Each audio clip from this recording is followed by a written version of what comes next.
Hi, I'm Colin Fassnidge from the Four in Hand in Sydney.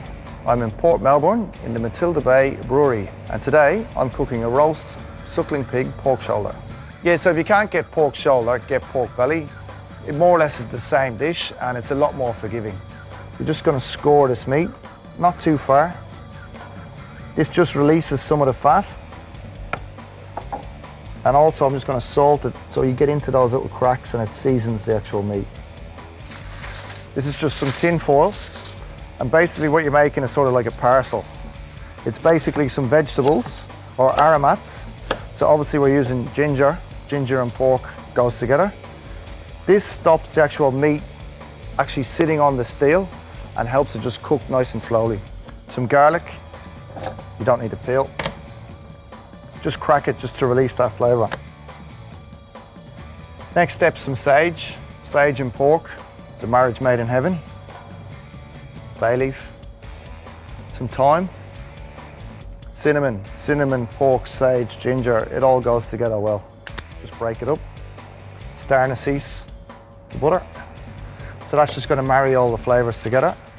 You're going to place your pork on top of the veg and you're going to fold in this parcel. Also, when you roast this piece of meat, it will actually shrink. So you're leaving your skin exposed because you want that nice crackling, and the rest of the juice is just going to be contained in that little parcel. Just place in a roasting tray into the oven. You want to roast it about 190, 200 degrees for about half an hour till you start to see it get crispy. You'll notice it.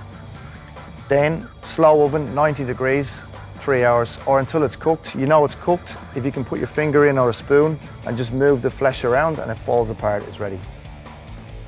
So here we have our pork that's been roasting for 3 hours on the test. You can hear the crackling. That's a job well done.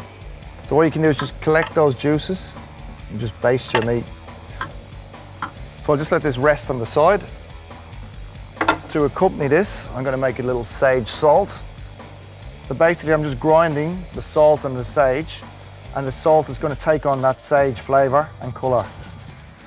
So as you can see, your salt turns green and it just smells of sage, and that will keep forever. You just keep it in your fridge in a little Tupperware container. Okay, so to serve my pork, it's been sitting for half an hour. As you can see, your skin just comes apart in one piece. Just going to keep that, don't waste it. Simply going to serve that with some apples that have been baked for half an hour, pureed, and then that's how you get your apple sauce. If you haven't got time, you can just buy it in the shop.